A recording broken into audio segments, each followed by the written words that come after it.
What does the Bible say about thankfulness and gratitude?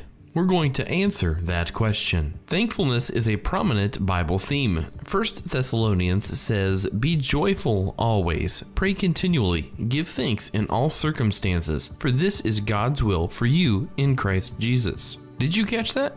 Give thanks in all circumstances. Thankfulness should be a way of life for us, naturally flowing from our hearts and our mouths. Digging into the scriptures a little more deeply, we understand why we should be thankful and also how to have gratitude in different circumstances. Give thanks to the Lord, for he is good. His love endures forever. Here we have two reasons to be thankful: God's constant goodness and his steadfast love. When we recognize the nature of our depravity, our natural response is to be grateful for the life he gives. David praises God for deliverance. "I will exalt you, O Lord, for you have lifted me out of the depths and did not let my enemies gloat over me. O Lord my God, I called to you for help, and you healed me. O Lord, you brought me up from the grave. You spared me from going down into the pit. You turned my wailing into dancing. You removed my sackcloth and clothed me with joy, that my heart may sing to you and not be silent. O Lord my God, I will give you thanks forever." Here David gives thanks to God following an obviously difficult circumstance. This psalm of thanksgiving not only praises God in the moment, but remembers God's past faithfulness. It is a statement of God's character, which is so wonderful that praise is the only appropriate response. David, in a deep distress, also cries out to God for mercy, protection, and justice. "Praise be to the Lord, for he has heard my cry for mercy. The Lord is my strength and my shield. My heart trusts in him, and I am helped. My heart leaps for joy, and I will give thanks to him in song." In the midst of hardship, David remembers who God is, and as a result of knowing and trusting God, gives thanks. Job had a similar attitude of praise, even in the face of death. "The Lord gave, and the Lord has taken away. May the name of the Lord be praised." In addition, Paul was heavily persecuted, yet he wrote, "Thanks be to God, who always leads us in triumphal procession in Christ, and through us spreads everywhere the fragrance of the knowledge of him." The writer of Hebrews says, "Therefore, since we are receiving a kingdom that cannot be shaken, let us be thankful and so worship God acceptably with reverence and awe." Peter gives us a reason to be thankful for grief and all kinds of trials, saying that through the hardships, our faith may be proved genuine and may result in praise, glory, and honor when Jesus Christ is revealed. We should be thankful because God is worthy of our thanksgiving. It is only right to credit him for every good and perfect gift he gives. When we are thankful, our focus moves off selfish desires and off the pain of current circumstances. Expressing thankfulness helps us remember that God is in control. Thankfulness then is not only appropriate, it is actually healthy and beneficial to us. It reminds us of the bigger picture, that we belong to God and that we have been blessed with every spiritual blessing. Truly, we have an abundant life, and gratefulness is fitting. That answers the question, what does the Bible say about thankfulness and gratitude?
Pinupuri ka namin, dakilamang Diyos.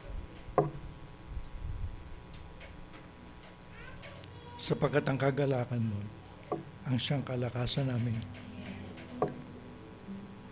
Kagalakan na hindi nagmumula sa mga bagay dito sa mundo. Kagalakan na hindi nabibigay ng mga material na bagay, kundi kagalakan na nagmumula sa kaalaman na kami, Panginoon, ay iniligtas mo dahil sa anak mong si Jesus. Panginoon, apart from you, we have no good thing. Maliban sa inyo, wala mabuting bagay sa aming mga buhay. Sinasamba namin kayo. Kayo na may-ari ng langit at lupa. Karapat-dapat, pag-ukulan ng papuri, pasasalamat. Panginoon, you are majestic, you are awesome, you are an awesome God na sinasamba ng lahat ng mga anghel, ng mga laksa-laksa anghel. Panginoon, karingal-ringal, kapuri-puri at wala kayong kaparis, wala kayong katulad. Kayo napakataas na Diyos, kayo lamang ang banal, kayo lamang matuwid, at ang katwiran mo ay pinagkaloob mo sa amin. Binigay mo sa amin ang iyong kabanalan, binahagi mo sa amin upang kami makalapit sa inyong harapan. Panginoon, salamat po. Inampun mo kami, binigyan mo kami ng karapatang maging anak mo upang kami makatawag sa iyo ng Ama, Ama ko. Ama.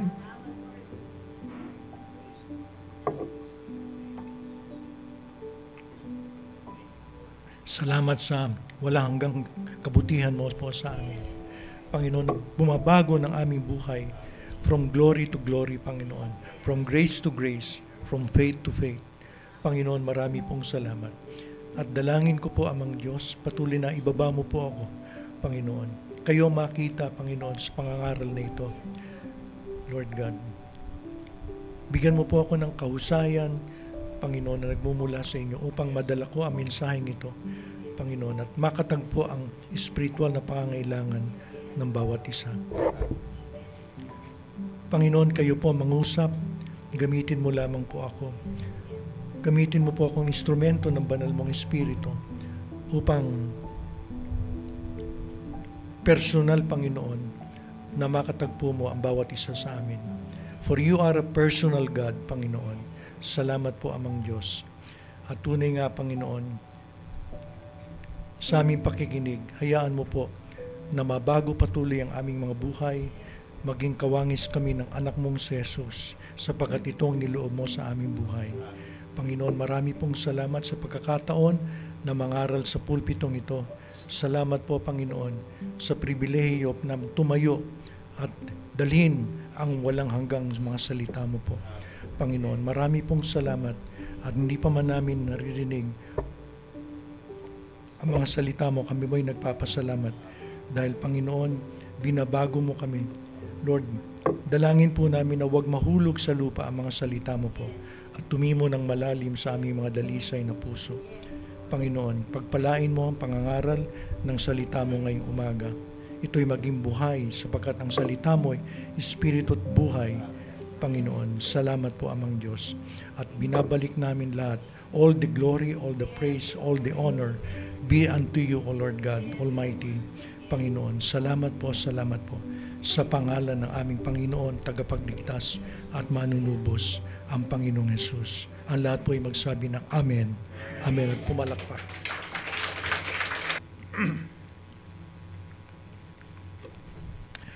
Alam kong tayo ay nakahanda na para makinig, tanggapin ang salita ng Diyos.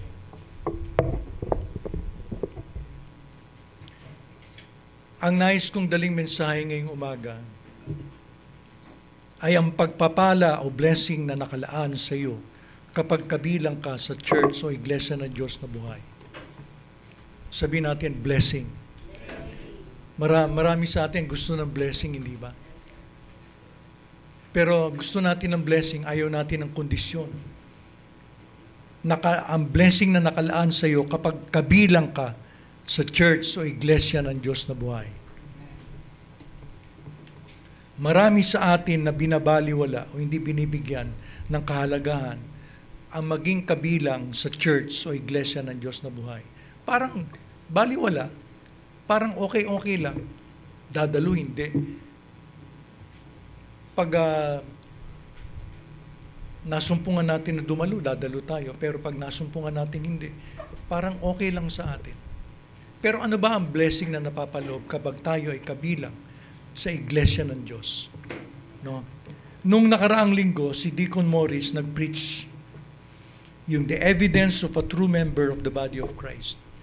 Ang katibayan o ebidensya na ikaw ay tunay na kasapi o kabilang sa iglesia ng Diyos. Ang iglesia ng Diyos ay ang church. Amen, di ba? Napag-aralan natin. Unang-una, sinabi niya, He shows up. Nais ko lang i-echo yung tinuro ni Deacon sa atin. Unang-una, He shows up. Dumadalo siya. Alam niyo mga kapatid, hindi tayo maliligtas dahil dumalo lang tayo sa church. Madalas kong sabihin dito. Kaya tayo dumadalo sa church dahil ligtas na tayo. At kapag tayo ay ligtas, hindi maaaring hindi ka dadalo sa church. Bakit? Dahil ang sabi ng Pilipos, chapter 2, verse 12 and 13, sabi doon, ang Diyos ang nagbibigay sa atin ng pagnanasa at kakayanang gawin ang kalugod-lugod sa Kanya. Yung dumalo ka sa church, maging kabilang ka sa church, kalugod-lugod sa Diyos. Siya nagbibigay ng desire at siyang nagbibigay ng ability para gawin natin yon. Kaya pag dumalo sa church, hindi ka napipilitan. Hindi na kinakailangan kaladkarin ka pa ng asawa mo, ng tatay mo, ng kaibigan mo. Kundi ibig sabihin, kusa kang dumadalo dahil ang Diyos ang nagbibigay sa iyo ng pagnanasa dahil ligtas ka na. Naintindihan niyo ba? Kasi ang akala ng iba, dadalo ko ng church para maligtas ako. Hindi. Ang kaligtasan natin ay biyaya ng Diyos libre, hindi dahil sa ginawa natin. Tandaan natin yan. Hindi dahil sa ginawa natin o hindi natin ginawa. Ang kaligtasan ay biyaya o regalo ng Diyos sa atin. Kaya wala tayong dapat ipagmapuri. Kung dumadalo tayo ng church, salamat dahil binigyan tayo ng pagnanasa at kakayanan ng Panginoon. Sabihin natin pagnanasa, kakayanan. Ibig sabihin talagang kapag ikaw naligtas ka, hindi maaaring hindi ka dadalo sa church. Amen. Pag hindi ka dumadalo sa church, baka hindi ka paligtas. Dahil wala yung pagnanasa at kakayanan binibigay ng Diyos sa iyo. Pero kapag halimbawa ikaw ay naligtas na, nagiging priority mo ang church. Dahil sa church, ikaw na lumalago. Sabi nga ni Morris, he participates, number 2. Nakikibahagi ka sa gawain ng church. Hindi ka lang spectator, hindi ka lang nanonood. Kung anong merong gawain sa church, nakikibahagi ka. Naintindihan niyo ba? Ibig sabihin, you're an active member of the church. Kung anong pangangailangan ng church, pinupunuan mo. Minsan sa atin binabaliwala natin yung mga ministries natin.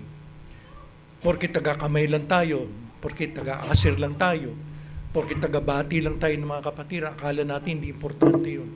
Alam nyo ba na magwalis ka lang dito, maglinis ka lang dito ng gawain, ng church na ito, ay importante sa Panginoon.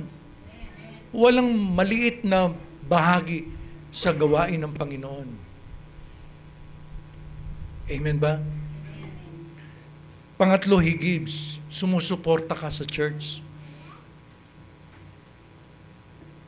Talagang sumusuporta ka. Hindi ka nagrereklamo kung may bigayan. Ibig sabihin, kusang loob, masaya ka na nagbibigay, nagkakaloob. Tinuro ni Morris sa atin yan. Pang-apat, He grows. Ikaw ay lumalago. Yun ang dahilan bakit tayo dumadalo ng church para tayo lumago. Lumago tayo spiritually sa pamagitan ng pakikinig ng salita ng Diyos.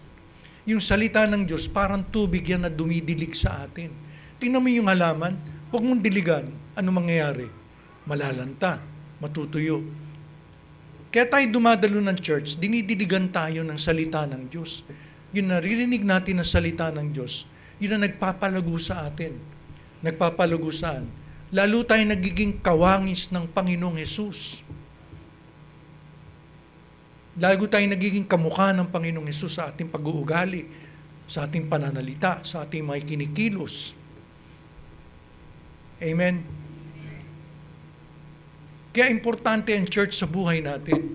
Huwag natin binabaliwala. Sabi nga ni Morris dadalo ka. Tapos 3 linggo hindi ka dadalo. Tapos dadalo ka ulit. Tapos 1 buwan ka hindi dadalo. Binabaliwala natin ang gawain ng Panginoon. Importante ang church sa buhay natin. Dahil bago tayo dalhin sa langit ng Panginoon, dito tayo piniprepare ng Diyos. Inihahanda sa buhay panlangit. Naintindihan niyo ba? Dito tayo piniprepare, dito tayo tinuturuan para tayo lumago sa pananampalataya. Kaya importante ang iglesia sa buhay natin. Iglesia ng Diyos na buhay. Tinuturo ni pastor sa atin. Yung sinasamba nating Diyos dito, buhay. Kaya kung buhay ang Diyos, may paglago. Di ba? Kung buhay ang Diyos, buhay ang iglesia. Hindi patay. May paglago ang iglesia. May paglago spiritually, may paglago numerically. Amen po. At number 5, sabi ni Morris na nakaraang linggo, He leads. He leads others. Kapag tayo ay kabilang sa iglesia ng Panginoon, habang lumalago tayo, pinangungunahan natin ang iba, sinishare natin si Jesus Christ para sila magkaroon din ng kaligtasan. Dahil maliban kay Kristo, walang kaligtasan ng tao. Hindi maliligtas ang tao sa pamamagitan ng mabubuting gawa, sa pamamagitan ng sariling pagpapakabait, sariling pagpapakabanal. Hindi tayo maliligtas doon, maruming basahan lang sa Diyos yun. Maliligtas ang tao kapag ang tao is magtiwala kay Kristo. Kaya ibig sabihin, yun ang dahilan bakit binabahagi natin ang Panginoong Hesus sa mga tao. Sabi nga ni Morris, He leads. Pinangungunahan natin yung mga tao na sila'y tumanggap din sa Panginoong Hesus, magtiwala kay Kristo upang sila'y magtamo ng kaligtasan at sila'y maging kawangis ng Panginoong Hesus. Ganun din. It's a cycle, no? We win others, then we build others, then we send others. Sabihin nga natin, we win others, we build others, we send others. Yun ang cycle ng church. Win, build, send. Win, build, send. Yun ang cycle ng church. Naintindihan niyo ba? Ano ngayon, nice kong enumerate yung mga blessings, mga pagpapalang nakalaan sa iyo kapag kabilang ka sa church o iglesia ng Diyos na buhay. Ano-ano yung mga pagpapalang yun?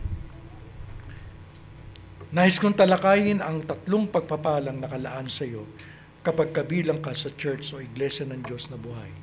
Tandaan mo, hindi ka napipilitan dumalo ng church.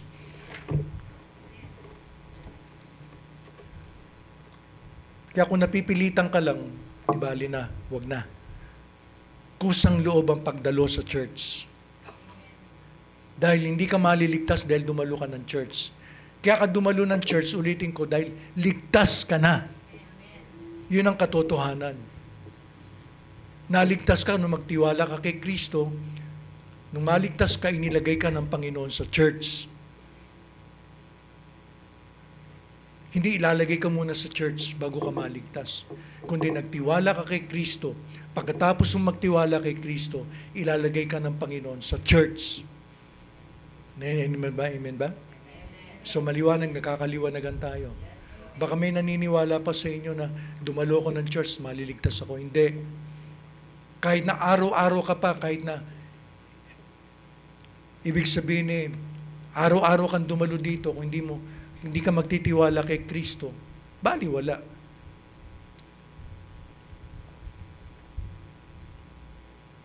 Kaya yung sinasabi namin mga pastor, dumalo ka man dito araw-araw, pero kung hindi ka magtitiwala kay Jesus para sa iyong kaligtasan, wala kang kaligtasan. Kaya ang trabaho namin mga pastor ay ituro sa iyo ang daan, ang katotohanan at ang buhay. Na si Kristo lang ang iyong pag-asa.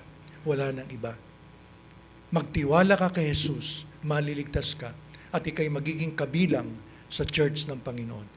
Tandaan mo, ang Panginoon na naglalagay sa church, ang Holy Spirit ang naglalagay sa atin sa church. Hindi natin kayang ilagay ang sarili natin sa church. Kaya kapag ikay naligtas, meron ka ng pagnanasa, meron ka ng kakayanan na gawin ang kalooban ng Diyos. Ano yung isang kalooban ng Diyos? Mag-commit ka sa church. Amen? So maliwanag. Amen ba? Nakakaintindihan tayo. Okay. So ano yung mga pagpapalang nakalaan sa iyo pagkabilang ka sa church o iglesia ng Diyos na buhay?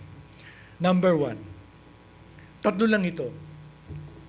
Nasa ilalim ka ng pag-iingat ng kapangyarihan ng Diyos kay Jesucristo. Nasa ilalim ka ng pag-iingat ng Diyos sa kapangyarihan ng Diyos kay Jesucristo. Gusto niyo ba yon? Yes. Bakit ko konti lang nag-amen? Sinong gustong sumailalim sa kapangyarihan ng Diyos?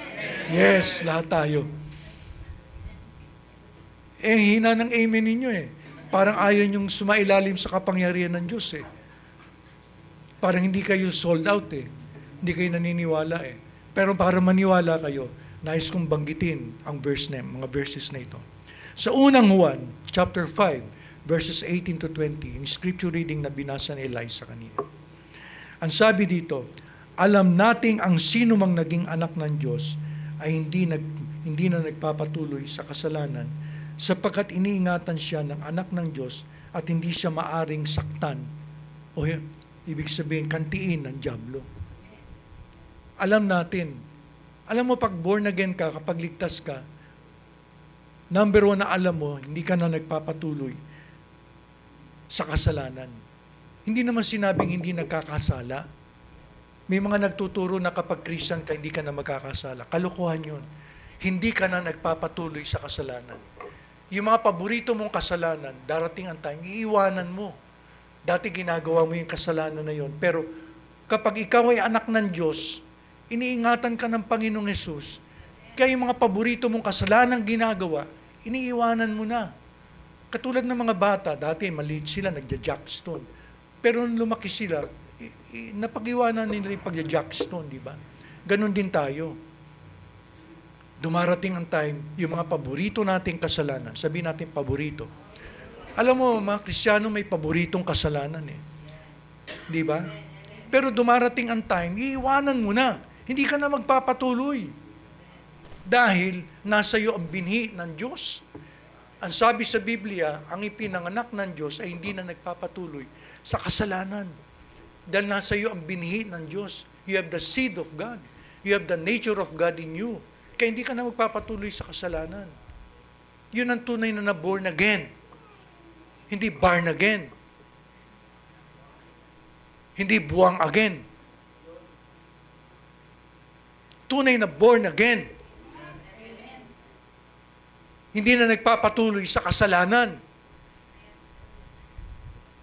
Naintindihan nyo? Sino mga anak ng Diyos ay hindi na nagpapatuloy sa kasalanan? Bakit? Sapagkat iniingatan siya ng anak ng Diyos at hindi siya maaring saktan ng dyablo. Hindi siya maaring kantiin ng dyablo dahil ang nag-iingat sa kanya ang Panginoong Hesus. Hindi ka pwedeng kantiin ng dyablo para tuksuin ka, para dalhin ka uli sa walang hanggang kapahamakan. Tandaan ninyo, ang born-again Christian, ang tunay na Christian, hindi na mawawala ang iyong kaligtasan. Dahil iniingatan ka ng Panginoong Hesus. Kaya yung mga nagtuturo na mawawala ang kaligtasan natin, hindi totoo yun.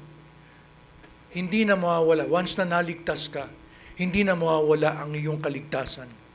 Sapagkat ang Panginoong Hesus ang nag-iingat sa iyo. At mamaya malalaman natin yung tinatawag na double security. Sabihin natin double. Mamaya malalaman natin bakit double. At Sa verse 19, at alam natin, pangalawa sinabi ni Apostol Juan, alam din natin. Ang kakausap niya dito, yung mga Kristiyano.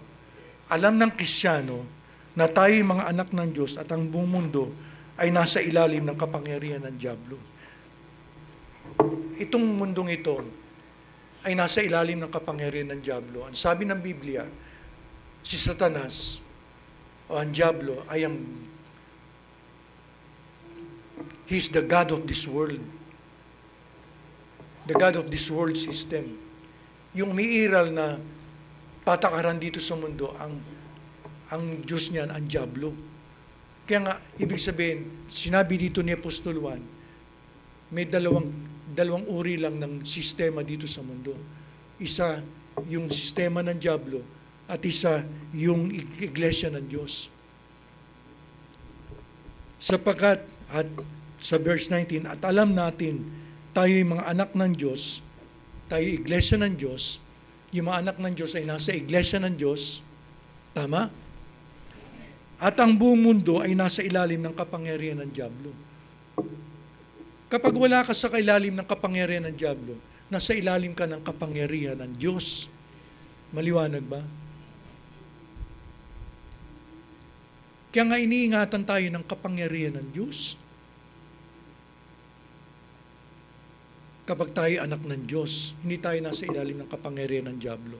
Tingnan niyo sa sanlibutan, ano mapapansin mo sa mga taga-sanlibutan, yung mga anak ng Diablo, dalawa lang naman na anak ng tao eh. Hindi lahat anak ng Diyos.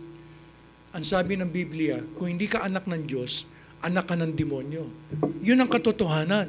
John chapter 8 verse 44, anak kayo ng Diablo, ang sabi ng Panginoong Hesus.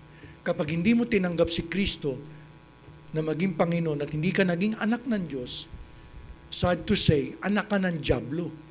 Dalawa lang ang tao dito sa mundo. Sabihin natin, dalawa. Anak ng Diyos at anak ng Diablo. Amen. Alam mo yung mga anak ng Diablo, yung mga nataga-sanlibutan, kaya sila anak ng Diablo dahil nagpapatuloy sila sa kasalanan. Hindi ba noon dati nasa sanlibutan tayo, anak tayo ng Diablo? Hindi ba? Praktisado natin ang kasalanan. Bihasang-bihasa tayong gumawa ng kasalanan. Naalala ko yung preaching ni Pastor eh. Bihasang-bihasa tayong gumawa ng kasalanan. Pero purihin ang Panginoon. Nung tinanggap natin, magtiwala tayo kay Kristo, inalis tayo ng Diyos sa kasalanan. Inalis tayo sa kadiliman, dinala tayo sa kaliwanagan ng kaharian ng Diyos. Nagliwanag ang ating buhay. Sige, tuloy niyan.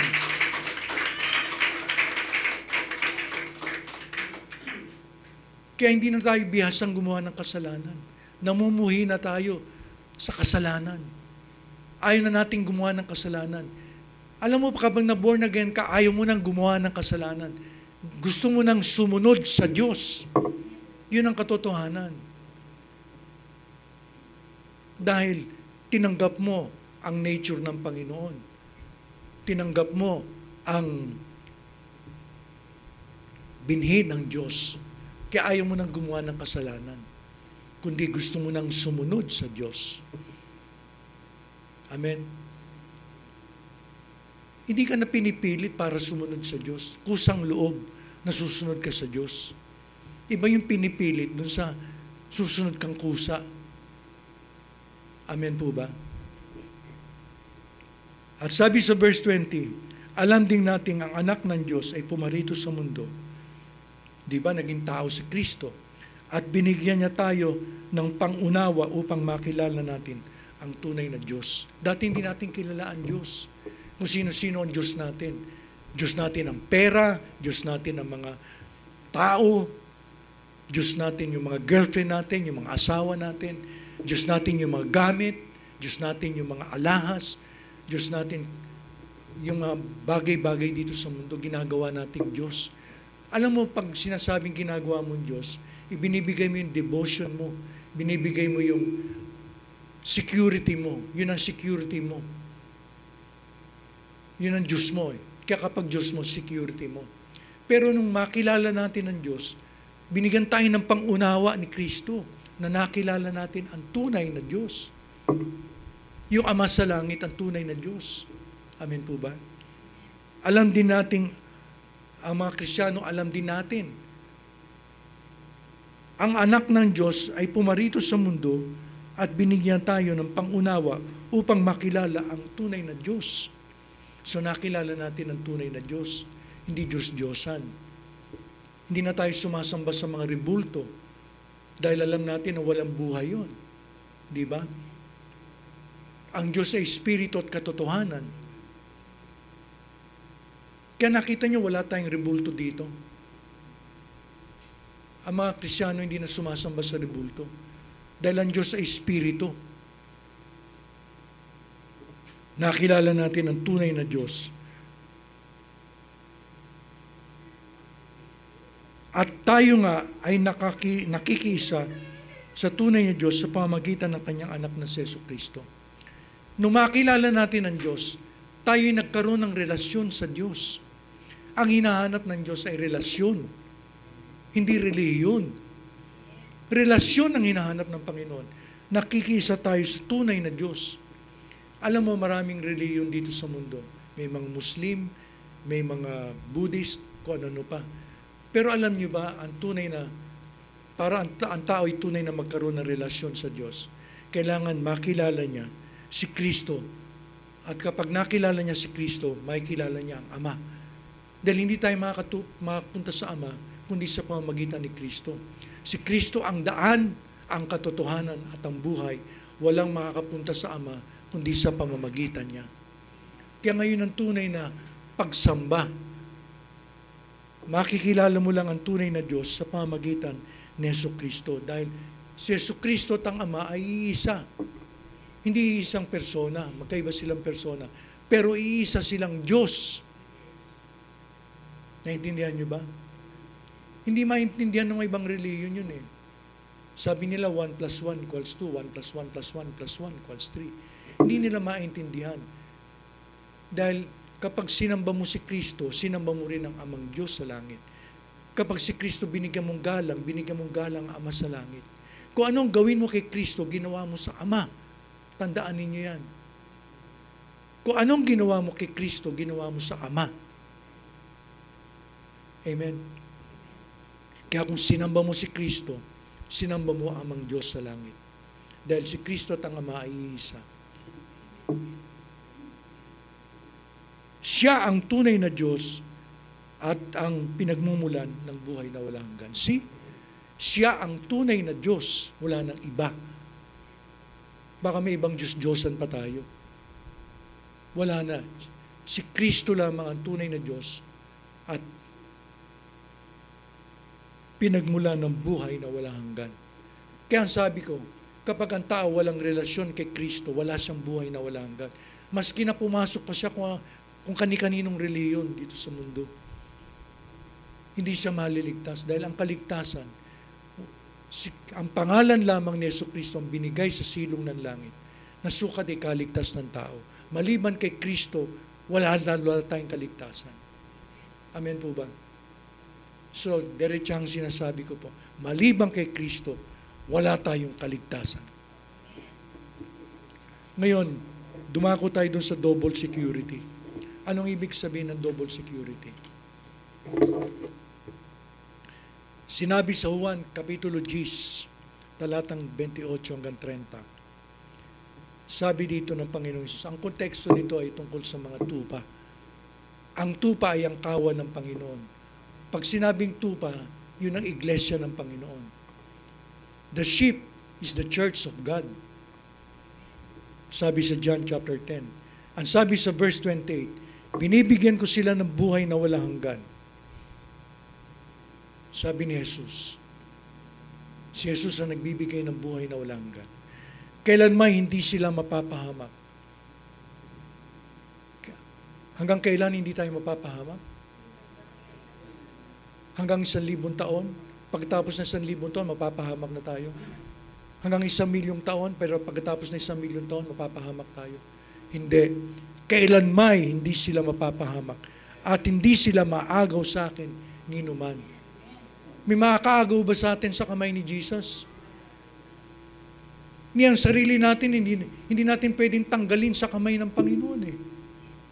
Kasi may nagsasabi na, kung halimbawa, ako mismo, humalagpos ako sa kamay ng Panginoon, kaya ko bang tumalon? Kaya ko bang tumalon mula sa kamay ng Panginoon? Wala nga makakaagaw sa iyo eh. Ni ang sarili mo, hindi mo kayang tanggalin sa kamay ng Panginoon eh. Natutuwa ba kayo doon? Palakpakan ng Panginoon.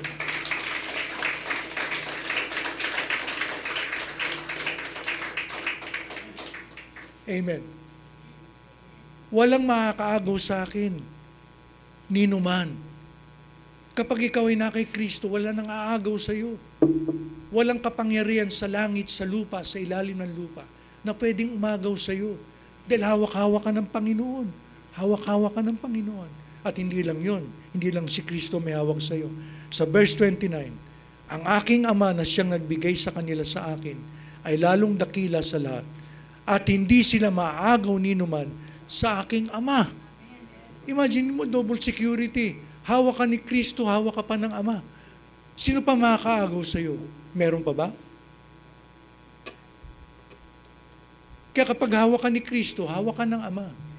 At hindi ka makakalapit kay Kristo, hindi ka makapagtiwala kay Kristo, malibang ilapit ka ng Ama sa Kanya. Dahil ang sabi dito, ang Ama ang nagbigay sa atin kay Kristo, kaya tayo nagtiwala kay Kristo. Dahil ibinigay tayo ng Ama kay Kristo para maligtas. Pinili tayo ng Ama. Sabihin mo, pinili ako ng Ama. At ibinigay kay Kristo para maligtas. Hallelujah.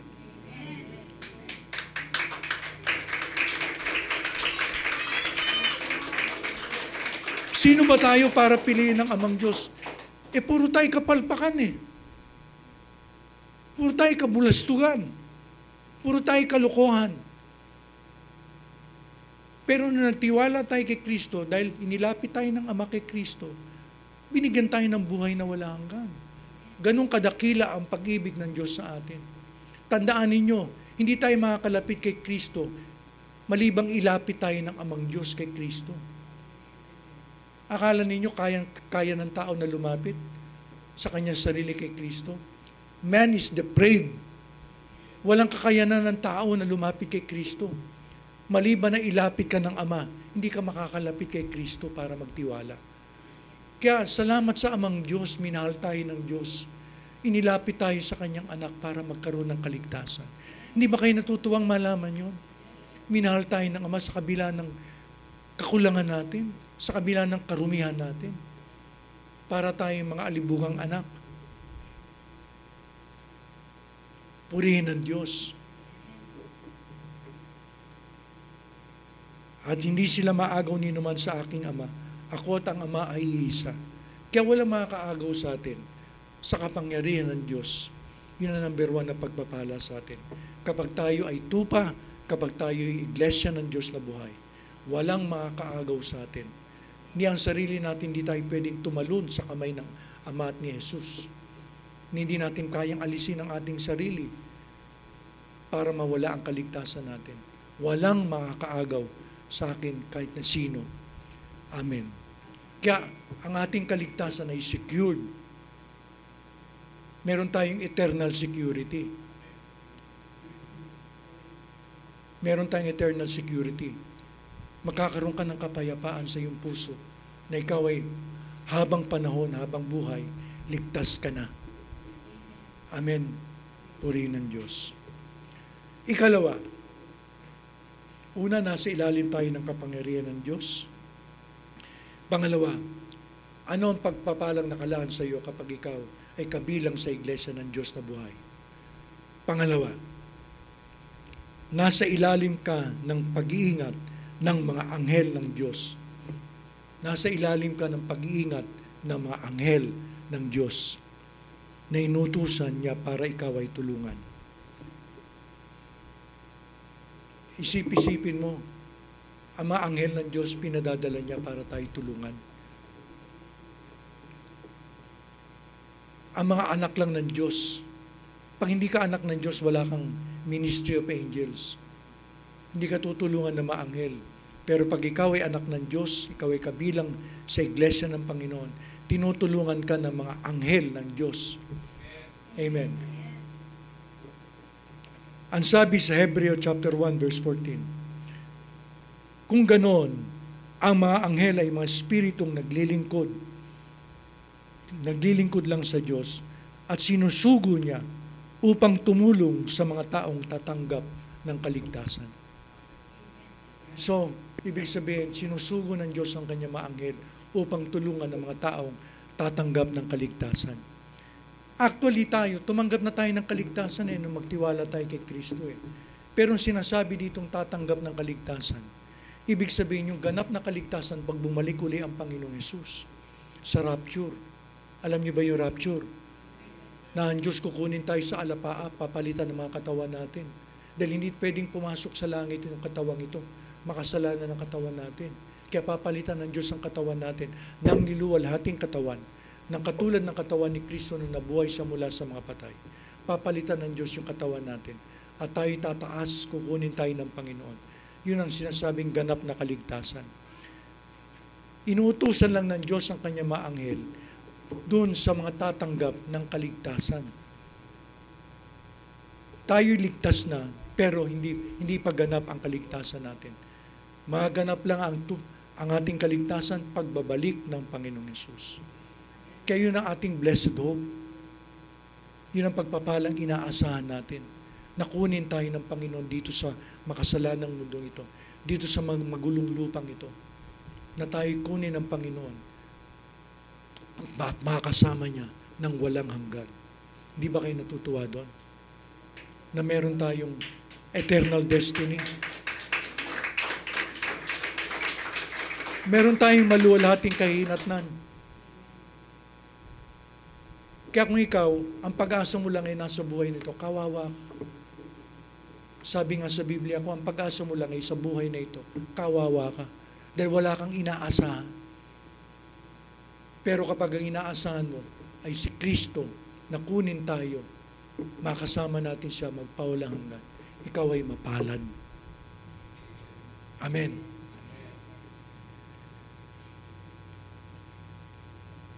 Sa awit 103 verse 20, nakakusundan nyo yung PowerPoint natin. Awit 103 verse 20, o purihin niyo si Yahweh, kayong mga anghel ng Diyos, kayong mga nakikinig at sa Kanya'y sumusunod. Alam niyo yung mga anghel ng Diyos, nakikinig at sumusunod lang sa Diyos. Hindi natin pwedeng utusan ng mga anghel. Mamaya ipakikita ko sa inyo. Hindi mo pwedeng utusan ng anghel na salita mo lang.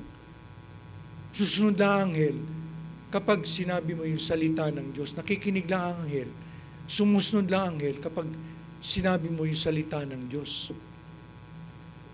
Naalala ko nung tayo nagpunta ng Batangas, nagpunta tayo ng Batangas doon sa Grow Family, pag-uwi natin, si Pastora, isang umaga, madaling araw, hindi makahinga.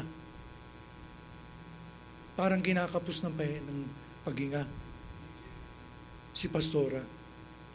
Alam mo, hindi namin alam ang gagawin namin.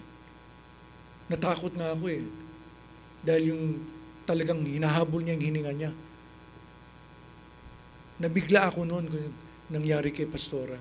Madaling araw. 2 lang kami nasa bahay. Alam mo, nabanggit ko na lang, dahil wala na akong pag-asa. Dahil yung nakikita ko sa asawa ko kay Pastora, na para bang hirap na hirap huminga. Alam mo, nabanggit ko na lang yung awit 46. Sabi ko, Lord, you are my refuge and my ever-present help in times of trouble. O ikaw ang aming kanlungan, handang saklolo sa aming kabalisan. Sinabi ko yun. Alam nyo nung sinabi ko yun, bigla na lamang si Pastora bumalik ang hininga niya. Na angging maayos ang hininga niya. Amen.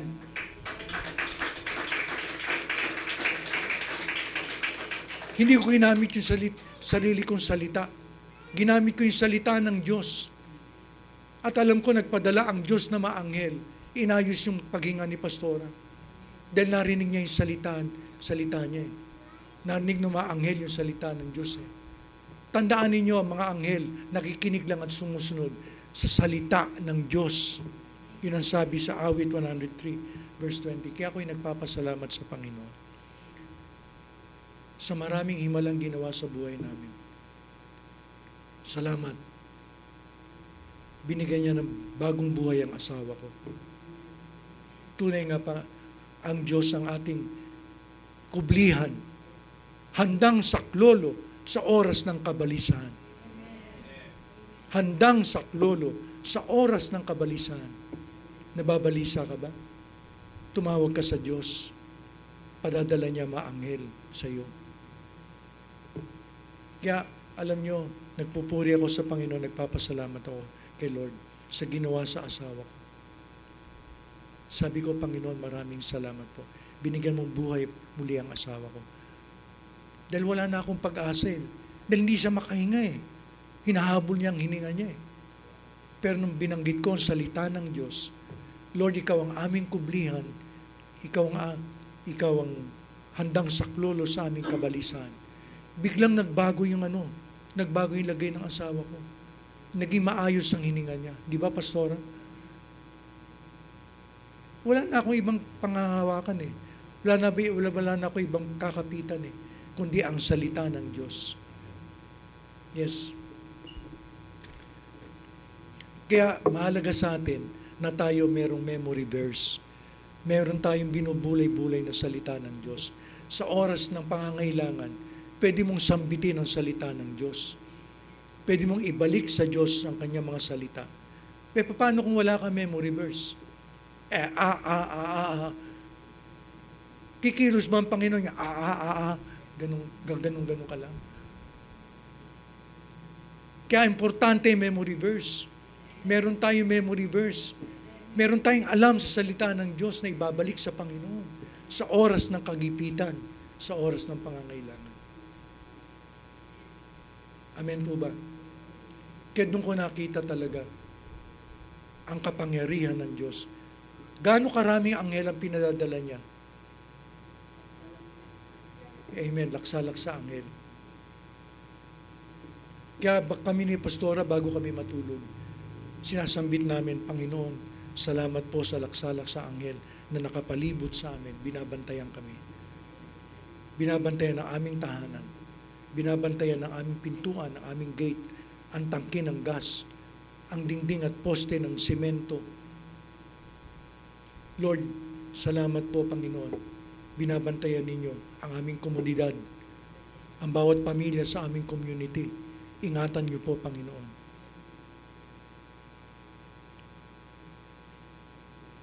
Amen po ba? Kaya mahalaga sa atin na tayo ay may memory verse, may alam tayong verse sa Bible. At yung memory verse na yung binubulay-bulay natin para maging buhay sa ating puso. Lagi nating binabalik-balik sa ating isip. Para ibig sabihin, sa oras ng pangangailangan, ibabalik mo sa Panginoon yung salita niya. At isang gagawin ng Panginoon, ipadadala niya ang mga anghel niya para ikaw ay tulungan. Amen po ba? Totoo ang mga anghel. Sila ay espiritong pinadadala ng Diyos, sinusugo ng Diyos para tulungan yung mga magtatamo ng kaligtasan.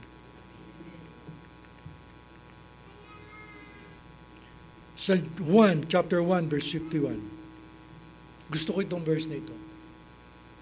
At sinabi niya sa kanya, pakatandaan mo, sabi ni Jesus, makikita ninyong bukas ang langit at ang mga anghel ng Diyos ay manik-manaog sa kinaroroonan ng anak ng tao. Saan ba nananahan si Kristo dito sa lupa? Saan nananahan si Kristo dito sa lupa? Sa church. Di ba? Dahil nasa atin ang Holy Spirit eh. Kaya kapag si Kristo nananahan sa atin, we have an open heaven. Bukas ang kalangitan. At ang mga anghel, manik-manaog. Di ba nag-preach ako dito? Ang church, ang pintuan ng Diyos sa sanlibutan. The church is the gateway of God to heaven.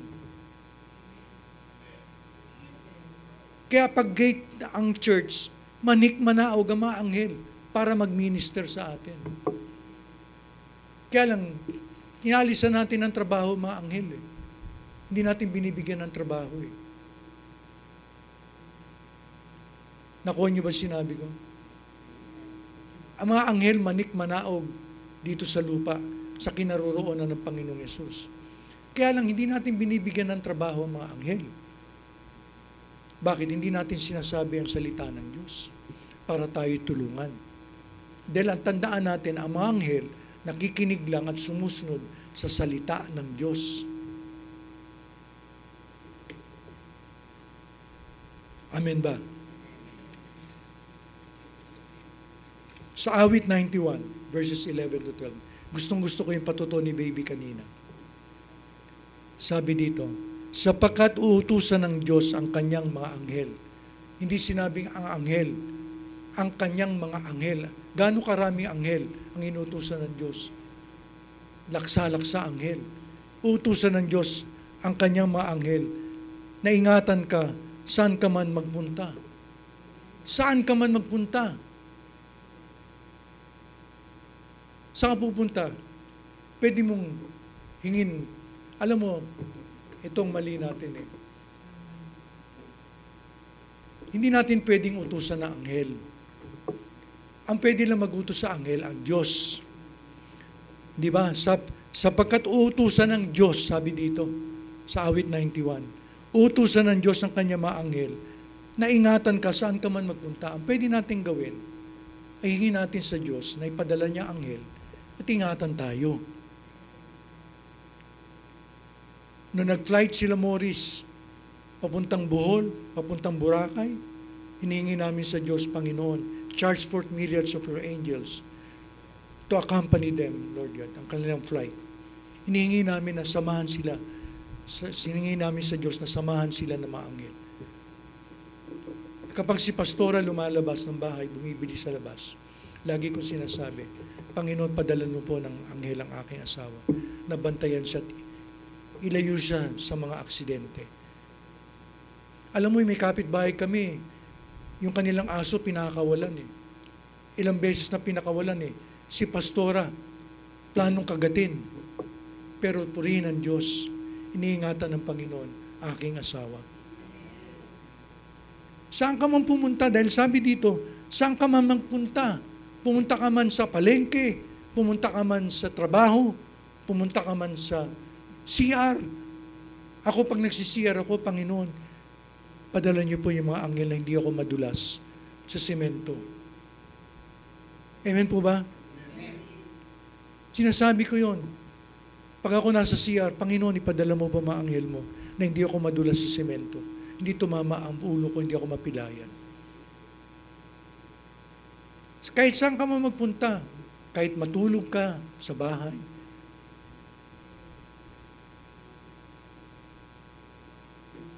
kahit magpunta ka sa abroad, magpunta ka sa probinsya, hingin mo ang ministry of angels, na utusan ng Diyos ang kanyang mga anghel, na ikaw ay samahan, o yung mahal mo sa buhay, samahan.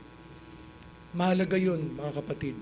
Lalo na yung mga mahal natin sa buhay kung aalis ng bahay. Lord, isugo mo po mga anghel mo sa aking anak na papasok sa eskwela. Panginoon, ingatan mo siya. Lord, isugo mo ang anghel mo sa aking asawa na papasok sa trabaho. Dinirinig ba ng Diyos yung panalangin na yon? Yes. Dinirinig ba ng Diyos na ipadala niya yung mga anghel niya na hiningi mo? Yes. Dahil our God is a prayer answering God. Huwag natin binabaliwala yung mga anghel ng Diyos. We take for granted yung mga anghel ng Diyos. Tandaan ninyo ang mga anghel ay spirito na inutusan ng Diyos, sinusugo ng Diyos para tulungan tayo. Para tulungan tayo. Dahil alam ng Diyos, hindi natin kaya sa ating sarili. Kaya kailangan natin ng supernatural na lakas. Kailangan natin ang mga anghel ng Diyos para tayo tulungan. Amen po ba?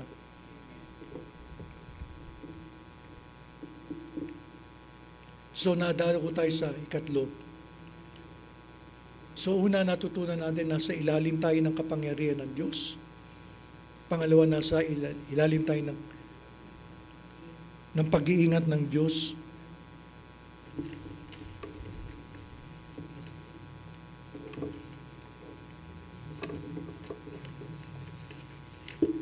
Nasa ilalim ka ng pag-iingat ng mga anghel ng Diyos.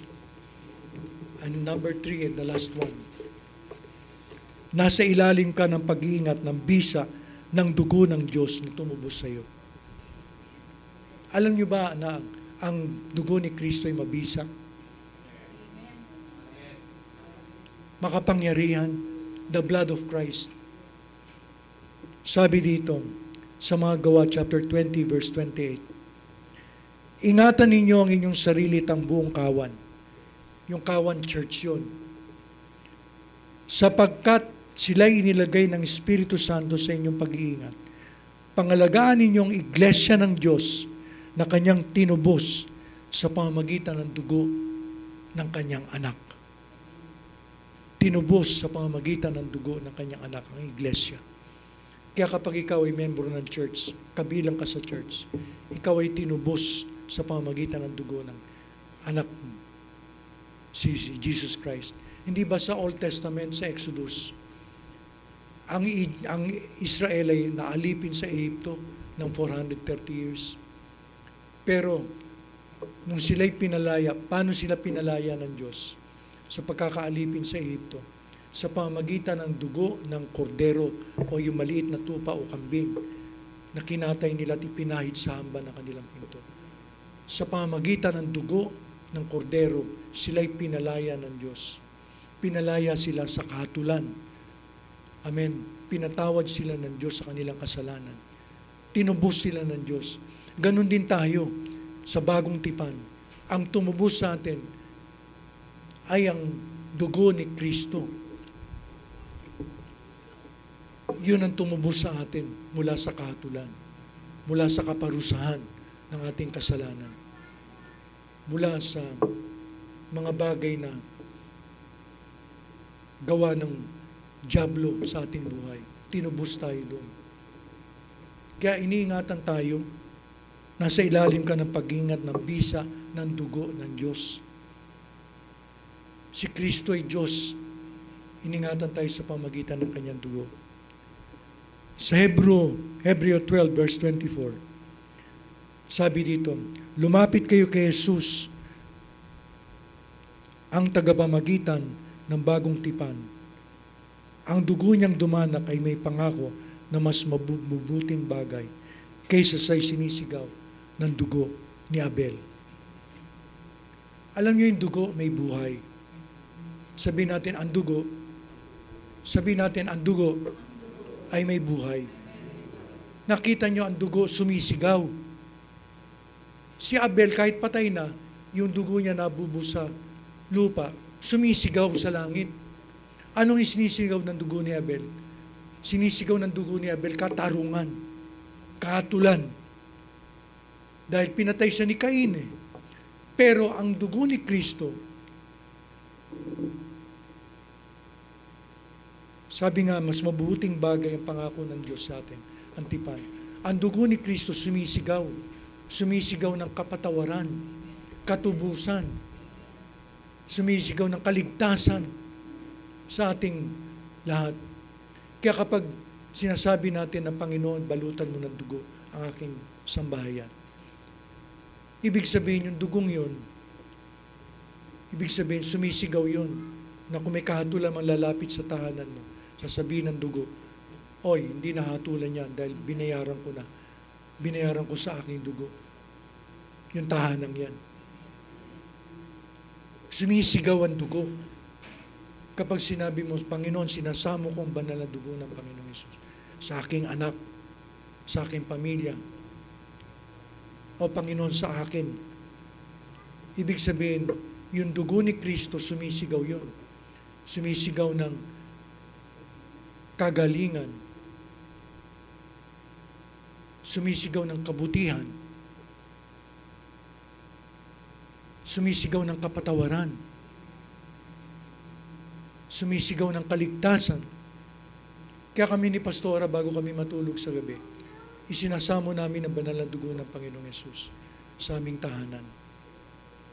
Panginoon, sinasamo namin ang banal na dugo mo sa tahanan ng aming mga anak, mga manugang, mga apo. Sinasamo, sa English, we plead, sinasamo namin ang banal na dugo ng Panginoong Yesus sa aming mga tinatangkilik, sa aming buong pamilya. Sinasamo namin ang banal na dugo ng Panginoong Yesus. Alam niyo, makapangyarihan yun. Huwag natin babaliwalain ang dugo ng Panginoong Yesus.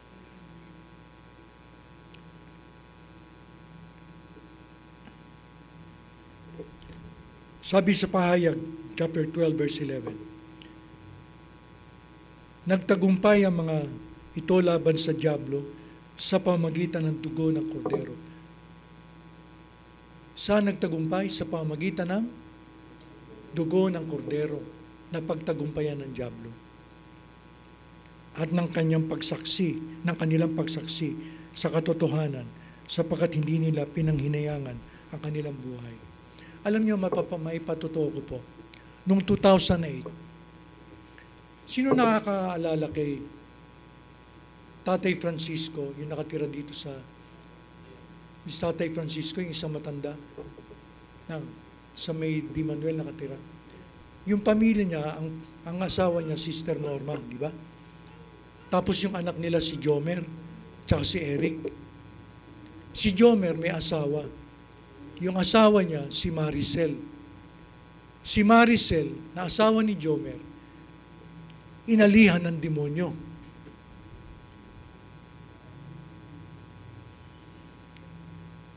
Inalihan ng demonyo. Hindi ko makalimutan yun. So, nagpunta si Erickson sa bahay. Sabi, Pastor, pinatatawag ka nila tatay at nanay dahil si Maricel ay inalihan ng demonyo. So, mga kapatid, nagpunta ako doon at siyempre, nakaharap ko si Maricel. Pinapalayas ko yung demonyo. Pero ayaw umalis. So sabi ko, Panginoon, anong gagawin ko po? Iginaid ako ni Lord, nung nandito pa yung church natin, isang araw, mula umaga hanggang gabi, nag-fasting ako para kunin lang yung kalooban ng Panginoon, anong gagawin.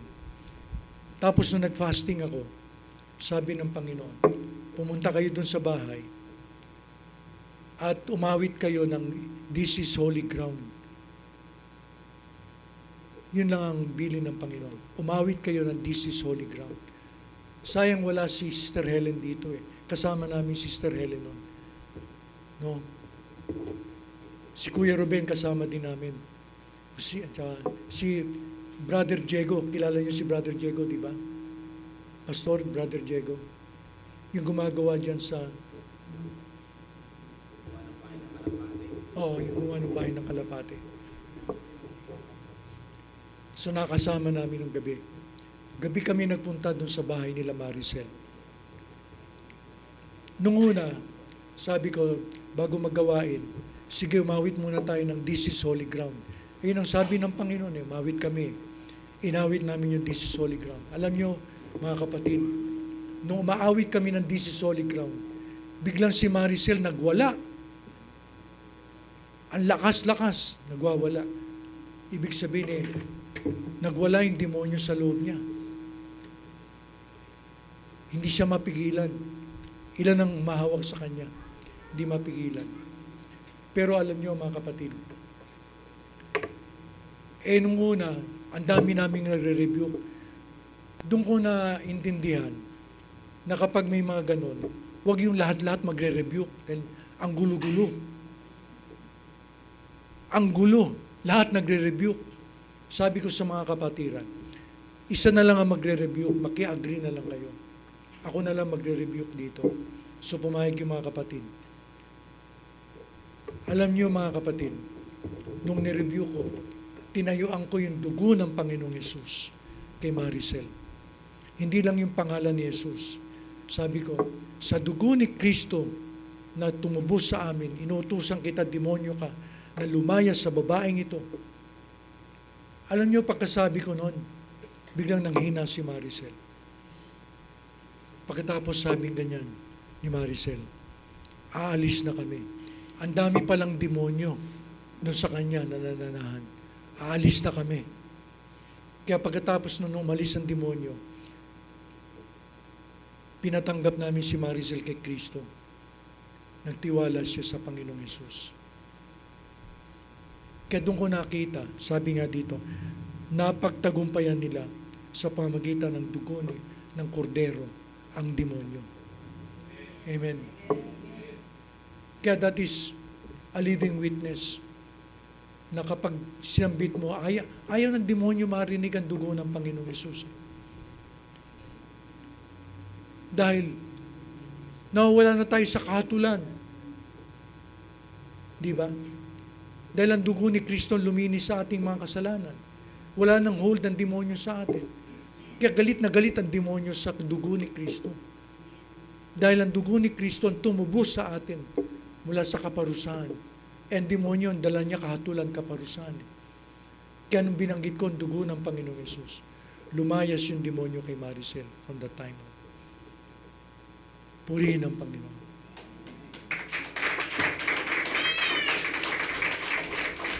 Ang Diyos sa mapupurihan, ang Diyos sa maitaas. Tunay na buhay ang dugo ng Panginoong Hesus. Buhay ang dugo ng Panginoong Hesus.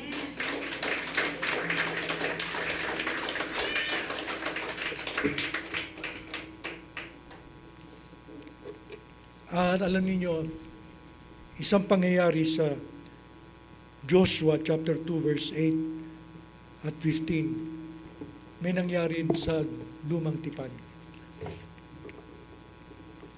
May kwento ko lang nung ang Israel, pinalaya ng Panginoon sa Ehipto, so papunta sila sa lupang pangako. At ang unang lungsod,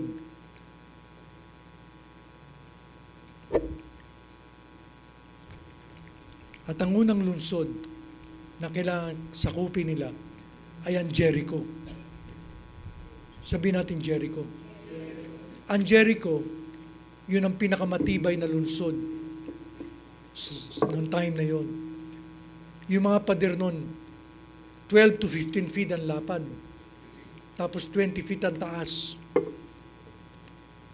Walang makakasakop sa mga taga-Jericho. Pero ibig sabihin, inutusan ng Panginoon sila Joshua na ibig sabihin sakupin ng Jericho. At anong ginawa nila Joshua?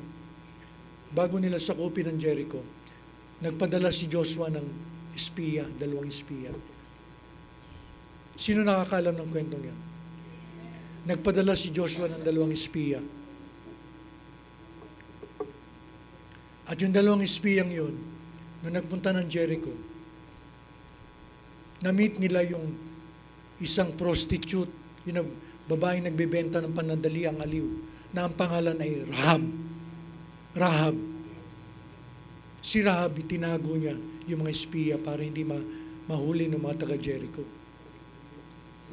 No? Doon ko nakita, alam niyo mga kapatid, ang power ng dugo ng Panginoong Hesus. Maski doon sa mga kamag-anak natin na hindi mananampalataya. Sundan ninyo ako. Bago natulog ang mga espiya, umakyat si Rahab sa bubong at sinabi sa kanila, alam kong ibinigay na sa inyo ni Yahweh ang lupaing ito at ang mga taga rito'y takot na takot sa inyo. Nabalitaan namin kung paanong pinatuyo ni Yahweh ang dagat na pula nang kayo'y tumawid galing sa Ehipto. Nalaman din namin na pinatay ninyo sina Sihon at Og, mga hari ng mga Amoreyo, sa silangan ng Jordan, at nilipol ang kanilang mga hukbo. Kinilabutan kami nang marinig ang mga balitang iyon. Natakot kaming humarap sa inyo. Tapos sabi ni Rahab, tandaan ninyo si Rahab ay taga Jericho. Ito'y pagano. Pero siya'y sumampalataya kay Yahweh, sa Diyos ng Israel. Sabi niya dito, sapagkat si Yahweh na inyong Diyos ay Diyos ng langit at ng lupa. Yun ay pangungusap ng isang sumasampalataya. Di ba? Maski na siya, ibig sabihin pagano, walang relasyon sa Diyos, pero sumampalataya siya sa Diyos. Sabi niya, sapagkat si Yahweh na inyong Diyos ay Diyos ng langit at ng lupa. So ibig sabihin, naligtas si Rahab. Alam mo, kahit na gaano mang kasama ang tao, kapag siya'y sumampalataya sa Diyos, kapag siya'y nagtiwala sa Diyos, na lumalang ng langit at lupa, siya'y maliligtas. Kahit na gaano kasama ang tao, kahit na prostitute pa yan, kahit na pusakal yan, o daper yan, pero kapag siya'y nagtiwala sa Diyos ng Israel, kay Kristo, siya'y maliligtas. Amen po ba? Kasi akala natin maliligtas lang yung mababait Maliligtas lang yung mga matitino. Hindi po. Kapag ang tao kahit na gaano kaitim ang kanyang puso, kahit na gaano anong kanya nakaraan, kapag siya'y nagtiwala sa Diyos na buhay, siya'y patatawarin, tatanggapin ng Diyos. Katulad ni Rahab. Si Rahab ay naligtas dahil nagtiwala siya sa Diyos ng Israel. Sabi nga dito, sapagkat si Yahweh na inyong Diyos ay Diyos ng langit at ng lupa. Alam nyo, yung bahay nila Rahab, yung pader ng Jericho, doon sila yung kanilang tahanan, nakakabit doon sa pader ng Jericho. Kaya, halimbawa, bumagsak yun, babagsakan silang lahat. Di ba? Ang sabi dito sa verse 15, nakakabit sa pader ng Diyos, nakakabit sa pader ng lungsod ang bahay ni Rahab. Kaya't buhat sa kanyang bintanay, inihugos niya sa labas ng lungsod ang dalawang espiya. Kailangan gawin mo ito, sabi ng espiya sa kanya. Pagbalik namin para sakupin ang inyong lungsod, ilawit mo ang pulang lubid. Bakit pula? Bakit pula? Yes, sign ng dugo ng Panginoon Hesus. Sign ng covenant ng Diyos. Ibig sabihin, si Rahab, kahit na pagano siya, pero she was under God's covenant because she believed in the God of Israel. Siya'y nasa ilalim ng tipan ng Diyos. Ganon din tayo. Kapag nagtiwala tayo kay Kristo, nasa ilalim tayo ng tipan ng Diyos. Sabi, pagbalik namin para sakupin ang inyong lungsod, ilawit mo ang pulang lubid na ito sa bintanang aming bababaan.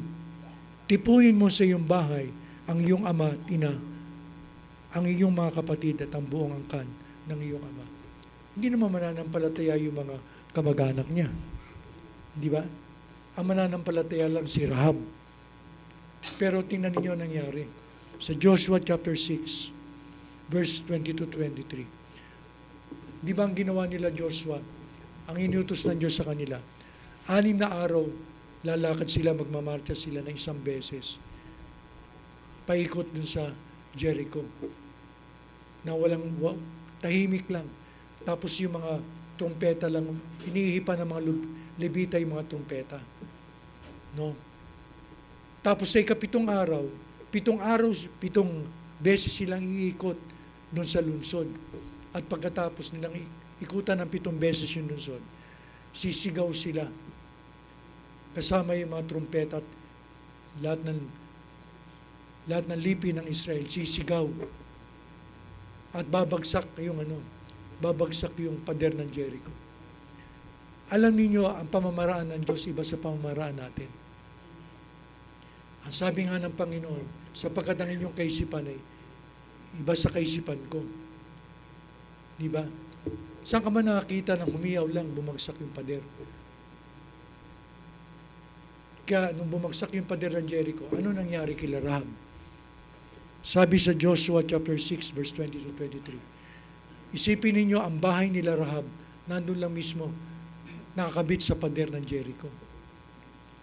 Pero sabi sa Joshua chapter 6 verse 22-23, sinabi ni Josue sa dalawang espiya na isinugo niya noon, pumunta kayo sa bahay ng babaeng inyong tinuluyan, si Rahab nga. Ilabas ninyo siya at ang buo niyang angkan ayon sa inyong pangako sa kanya. Pumunta nga sila at inilabas si Rahab, ang kanyang ama't ina, mga kapatid at mga alipin. Nilabas din nila pati ang kanyang mga kamag-anak at dinalang lahat sa kampo ng Israel. Nung bumagsak ang pader ng Jericho, doon nagtako sila Rahab sa bahay nila, di ba? Pero nung bumagsak ang pader ng Jericho, hindi sila natabunan. Di ba? Dahil doon sa lubid na kulay pula, na simbolo ng dugo, ng covenant blood, ng dugo ng Panginoong Yesus. Anong ibig sabihin nun? Kapag isinasamo natin ang banal na dugo ng Panginoong Yesus, kahit na sa ating mga kamag-anak na hindi pa Kristiyano, kapag isinasamo natin ang banal na dugo ng Panginoong Yesus sa kanila, nagtatamo sila ng kaligtasan mula sa mga sakuna, mula sa mga aksidente. Nakakarinig tayo ng mga sasakyan na babangga, di ba? Kung ano ng mga sakuna. Pero kapag sinasamo natin ang banal na dugo ng Panginoong Yesus sa ating mga mahal sa buhay, iniingatan sila ng Panginoon. Iniingatan sila ng Panginoon dahil sa dugo ng kordero. Iniingatan sila ng dugo ng kordero. Dahil ang dugo ni Jesus ay buhay. Pwede nating sambitin, isamo natin ang dugo ng Panginoong Yesus sa ating mga mahal sa buhay, sa ating tahanan. Amen po ba? Purihin ng Panginoon. Hindi natabunan ng pader sila Rahab, ang kanilang buong pamilya. Kaya nga, sabi ko nga sa Panginoon, Lord, imagine ninyo, nung inilawit lang nila yung lubid na pula, ibig sabihin naligtas ang kanilang buong sambayan. Kaya pumasok sa aking isip, maski yung mga pamilya natin na wala pang kaligtasan, pwede nating isamo ang banal na dugo ng Panginoong Yesus sa kanila. Sila'y maliligtas. Amen po ba? Kaya gamitin natin ang banal na dugo ng Panginoong Yesus. Iniingatan tayo ng dugo ng Diyos. Iniingatan tayo sa lahat ng sandali. Purihin ang Panginoon.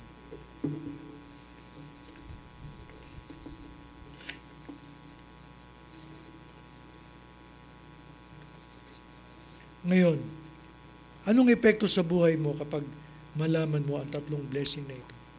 Iniingatan ka ng kapangyarihan ng Diyos, iniingatan ka ng mga anghel ng Diyos, iniingatan ka ng dugo ng Diyos.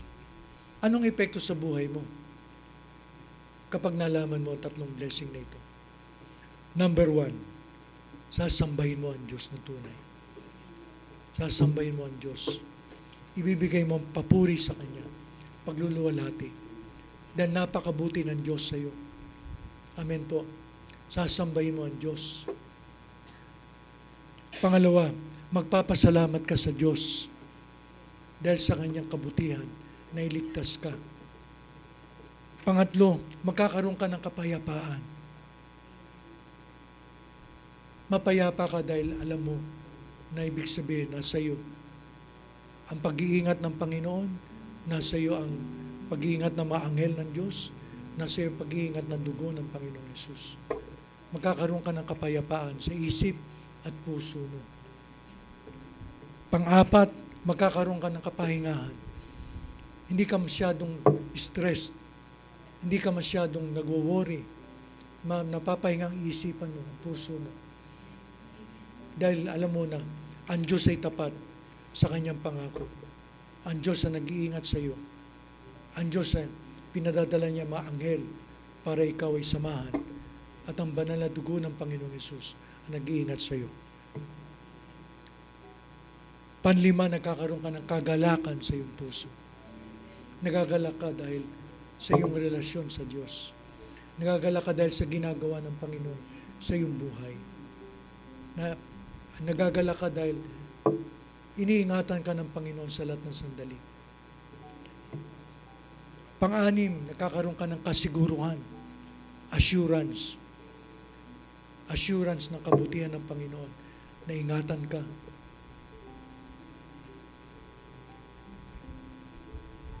Nawa, nagkaroon tayo ng assurance sa ating buhay ngayong araw na ito. At pang-pito, magkakaroon ka ng katapatan sa pagdalo sa mga gawain ng iglesia. Dahil alam mo, ang blessing na nakalaan sa iyo kapag halimbawa ikaw ay naging tapat na maging bahagi ng iglesia ng Diyos. Purihin ang Panginoon. Amen po ba?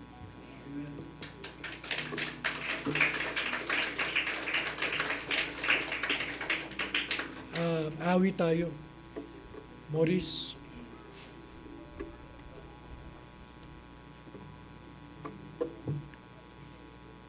Tumayo tayong lahat.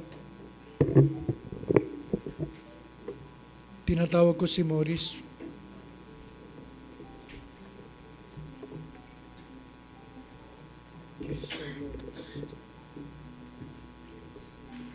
Awitin natin yung Jesus so glorious.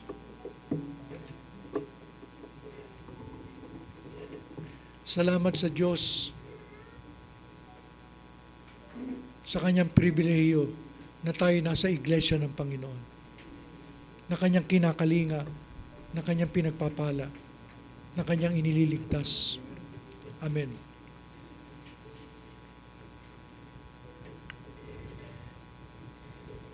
Awitin natin ito na may pananampalataya sa ating puso, pasasalamat at pagsamba.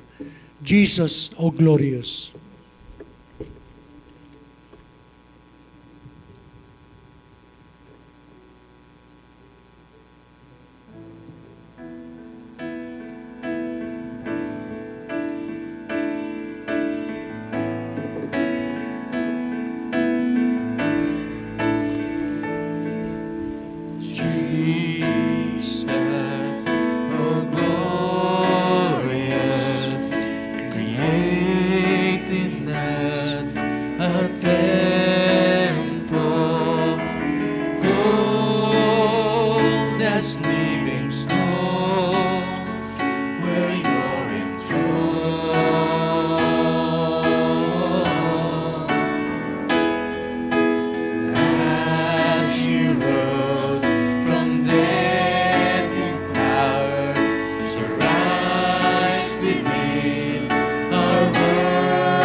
Awitin natin muli.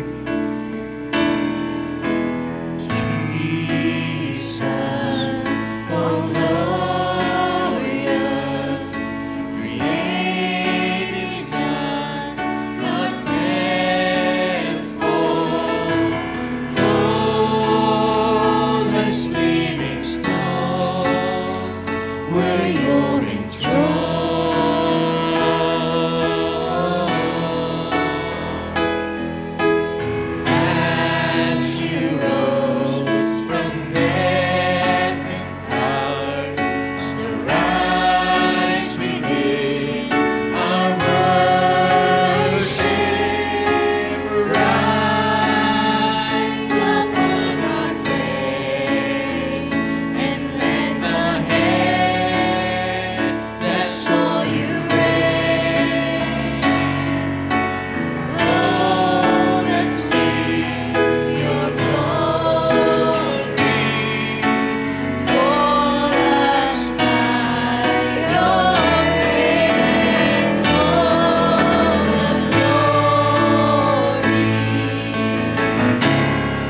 natin ating mga of your sambahin natin ang Panginoon. We, your temple, give you reverence. Sunrise from your eyes and be blessed by your grace as we glory in your embrace as your presence now fills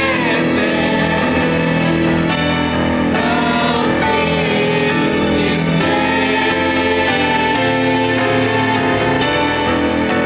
Sunrise from your presence and be blessed by your grace as we glory in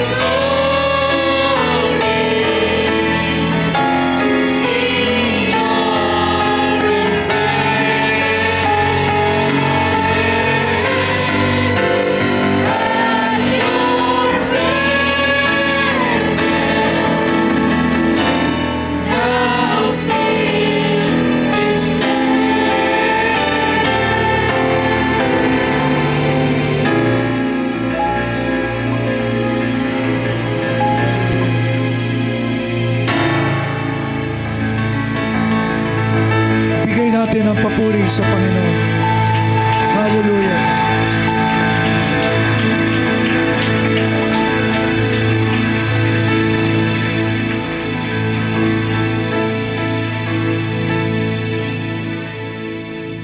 Tanda natin yung sinabi ko kanina. We have an open heaven. Sabihin nyo, open heaven. Ang iglesia lang ang may open heaven dito sa lupa. At doon, manik-manawag ang mga anghel ng Diyos para tayo tulungan. Dahil ang iglesia lang mga pinanahanan ni Kristo. At nandun ang mga anghel ng Diyos para tayo ay tulungan. Nandun ang biyaya ng Panginoon. Remember that the church is the gateway of God dito sa lupa. Wala nang iba. Kaya mapalad tayo. Mapalad tayo, ibalik natin ang papurit pasasalamat sa Diyos na tayo'y kabilang sa iglesia ng Diyos na buhay. We are the church of the living God na tinubos ng dugo ng dugo ni Jesus Christ, na tinubos ng dugo ng kordero ng Diyos sa ating mga kasalanan. Ginawa tayong matuwid. Ginawa tayong banal. Ginawa tayong katanggap-tanggap sa Diyos dahil kay Kristo, hindi dahil sa atin. Tandaan natin yun. Kaya mapalad tayo. Sabihin natin sa ating katabi, mapalad ka. Dahil kabilang ka sa iglesia ng Diyos na buhay. Hallelujah. Palakpakan natin ang Panginoon.